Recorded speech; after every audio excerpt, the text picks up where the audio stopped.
Allez, on rentre sans trop faire de bruit. Donc, avant de faire la dictée, nous allons commencer juste par évoquer... L'école de Bautois, où on se trouve, a été construite en 1931. Et au départ, on avait prévu 2 classes, mais on va faire une seule classe. En 1977, on ferme tout. C'est vrai qu'après la guerre, on a beaucoup de départs pour aller travailler en région parisienne. Maintenant, on reçoit des 2 classes pratiquement tous les jours d'école. Et on accueille à peu près 5000 enfants par an, plus les accompagnateurs. On accueille les enfants un petit peu comme en 1930, c'est-à-dire ils font leurs 3 km à pied, un peu plus quand il fait beau, et ils arrivent à l'école où le maître les attend de façon assez sévère. Pas un mot, on peut coup de sifflet, on se range par 2, on rentre en classe, morale, bras croisés, travail d'écriture à la plume, et on explique. On montre l'évolution des tenues des enfants et du matériel. La pluie tombait fine, froide, pénétrante, continue. Elle ruisselait sur les murs. L'exploitation des collègues permet aux collègues de régler ces problèmes actuels. Et on a des exemples extraordinaires. Un CP dont la maîtresse se plaignait, qui parlait tout le temps, elle ne pouvait pas travailler. En revenant de Bautois, ils se sont assis dans leur classe, ils ont croisé les bras, ils sont restés une journée sans dire un mot. Et ils ont dit à la maîtresse, après, ben, on a joué à Bautois. Et donc, et la discussion le surlendemain, a été extraordinaire. Et la maîtresse me dit, tous mes problèmes étaient réglés.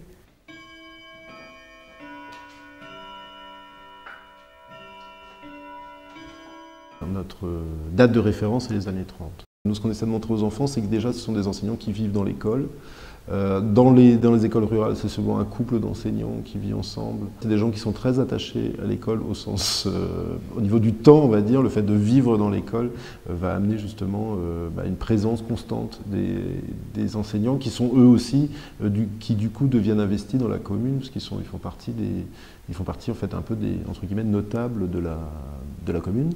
Donc c'est des personnes qui ont une certaine influence, une reconnaissance en tout cas, et c'est des gens qui s'investissent. Certains étaient secrétaires de mairie, certains, c'est des gens à qui on va demander conseil, voilà, c'est des gens qui sont connus, reconnus dans la commune.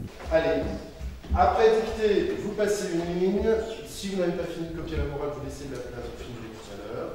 Les enfants, a priori, n'ont pas tellement changé. Maintenant, c'est la méthode d'enseignement qui a dû changer, à mon avis. C'est vrai qu'à l'époque, regardez, la preuve en est, je suis sur un bureau, ma classe est face à moi, je suis sur une estrade, il y a un tableau derrière moi, et on ne demande pas forcément aux enfants de réfléchir.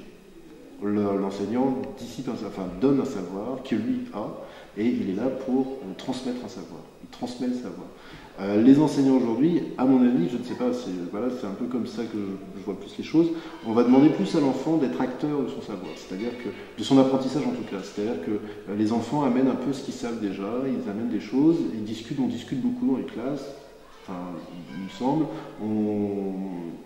on construit les choses plus avec les élèves, j'ai l'impression.